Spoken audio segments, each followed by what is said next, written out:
Hey YouTube, this is Dean making another vid. If you like my content, please consider hitting the like button. Also, please consider subscribing, as it is very much appreciated. Just got back from the forge. Thanks Andrew for coming. Let me come over. Last one for the year. Yeah, hot. 35 degrees, 36 degrees in the forge. I took photos of it, but humidity wasn't too bad and hot but comfortable. We had fans. We've got a big fan at one end and another one at the other end, all opened up. Breeze coming through, so yeah, we didn't push ourselves, lots of water, but yeah, she was hot, and at one stage it got up to 36 degrees Celsius in the forge. I jumped in the Falcon, coming home, started it up. It was sitting out in the sun, 45 degrees C out in the sun, so yeah, she was a hot day. But this is the last one for the day, for the year. So we won't be doing any more forging in December because it is stinking hot. Thankfully the humidity was down, but yeah, it was. It's just not feasible to do it during summer here in Brisbane because yeah, it's uncomfortable and dangerous because you end up with heat stroke. Anyway, got a bit done. Where to start?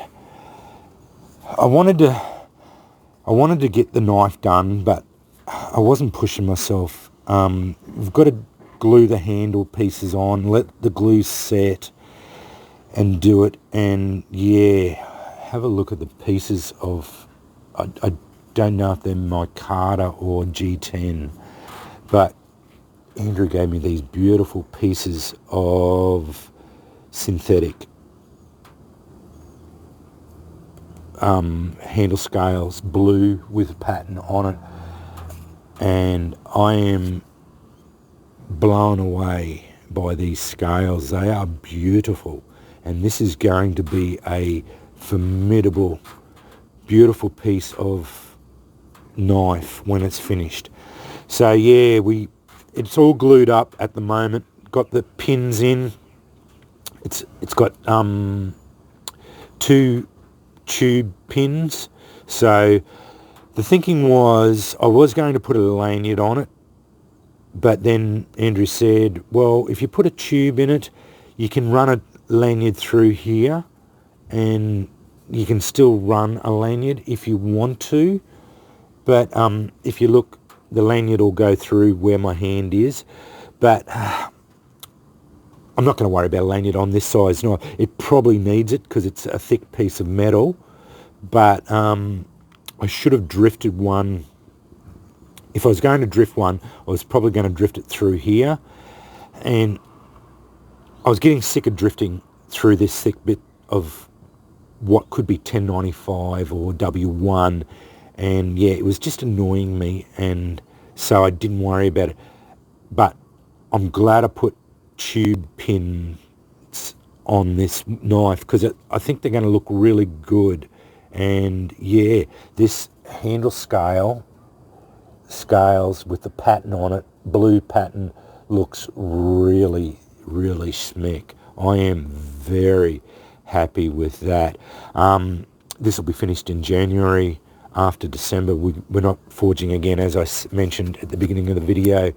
So this will just wait now. I don't have a 72 or a suitable grinder.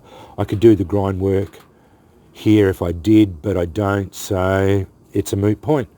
It'll just get done when it gets done. So yeah, but I am very happy with the way that is. This'll be good anyway. It'll give it a good time just to stabilize. The glue will set, and it'll be all good once I do it in January. And I think this is going to be a fantastic knife. I am very happy with the way that is turning out.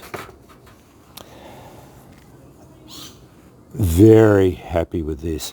That was that piece of Nicholson file that I was going to do. I was actually going to do a C, Viking C. Like these strikers, these are a very traditional Viking style, Nordic style, Hungarian style striker. Very traditional. like them. But the piece of Nicholson file I had was 8 centimetres long, 9 centimetres long. It was a bit, but it was a thick piece of file, dirty big thick piece of file, and it was tough. I was just wearing myself out. Anyway, I thought about it a couple of nights ago, as is my way. I thought, oh, I've seen these Hungarian or Japanese style strikers that basically bury a striker plate in a piece of wood or antler.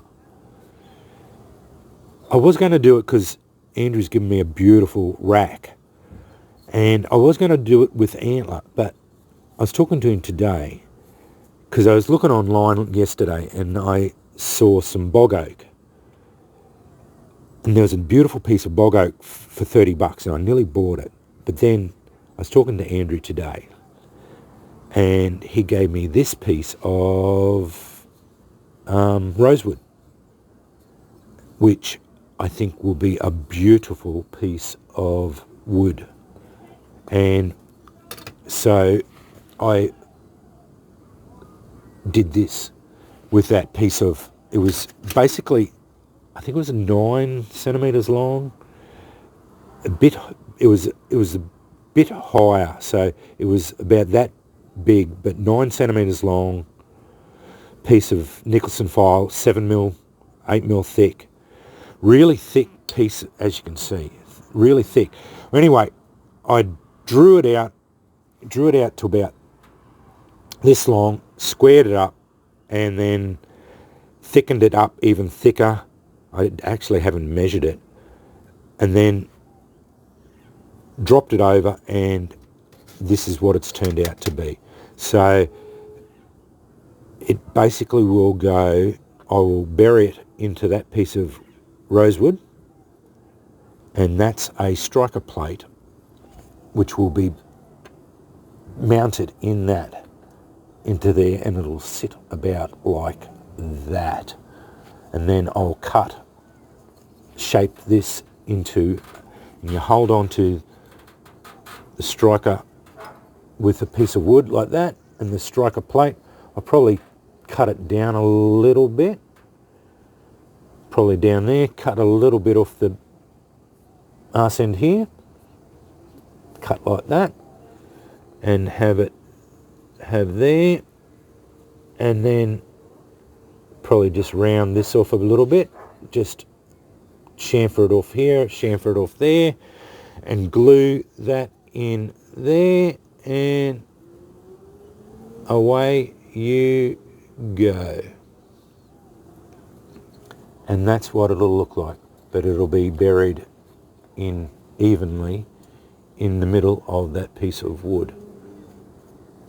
And that's a very traditional Hungarian or Japanese style striker. This is a bit hard to use because it doesn't have a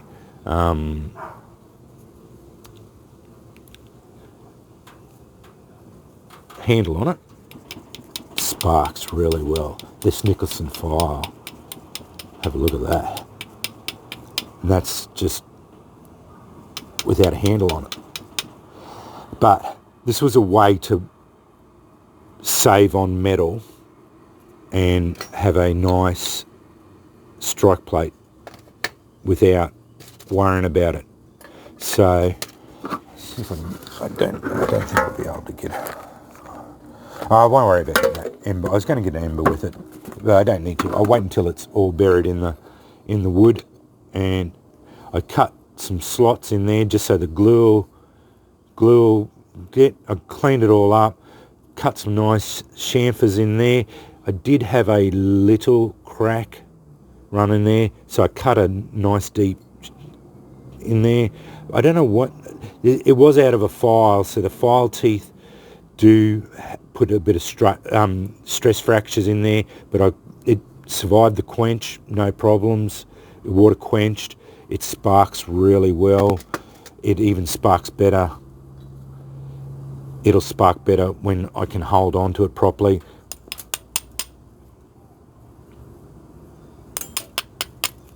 Like it.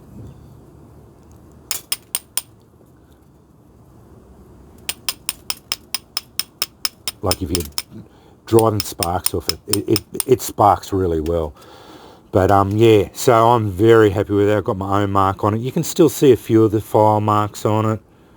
I tried to hammer as much of it out. It's all straight in plane. Everything looks really good with it. But I'm very happy with that. So that's the last of the Nicholson file. I don't have any more left of it. So yeah, it's all flat. Everything worked out really well. Very happy with that. Started a mouse. It's out of that stupidly big, thick, round Wiltshire file. So that was that end of it there.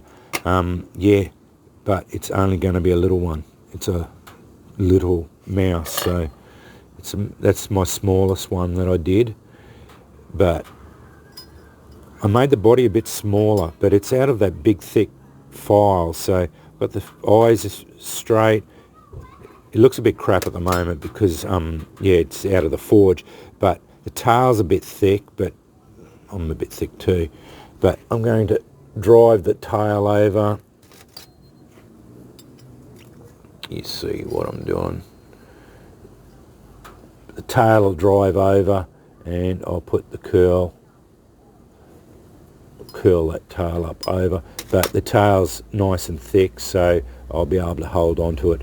And there's enough tail there to be able to drive over and around and do it on there. This is going to be another one of them.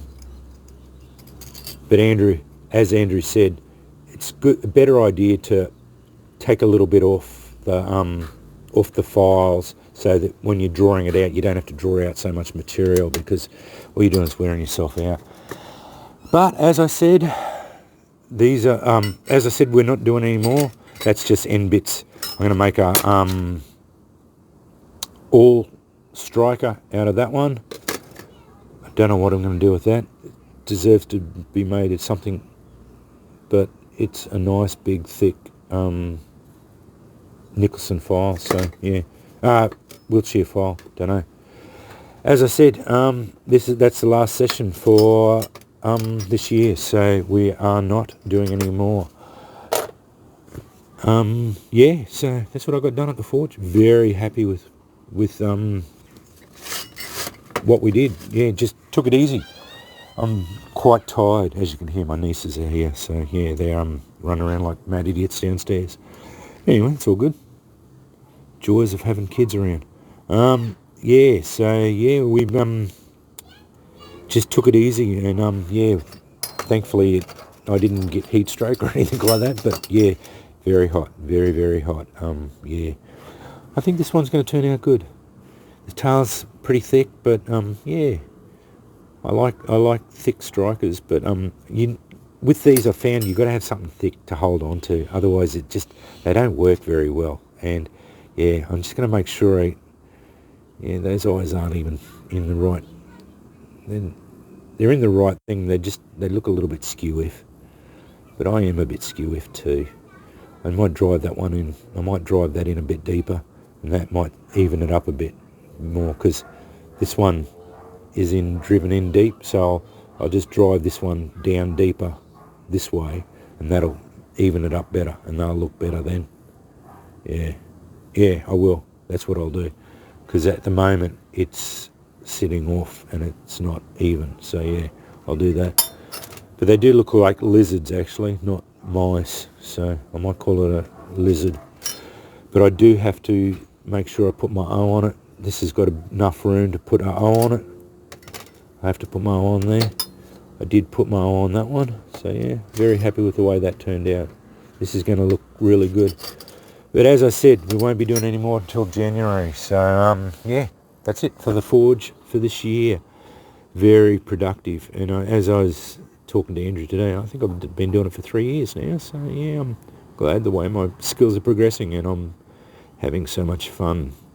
Yeah, I'm just so thankful that I met Andrew, and yeah, this opened up a door I never knew needed opening, and yeah, I'm just having so much enjoyment, getting so much enjoyment out of it. So yeah, it's fantastic. Anyway, thanks for watching.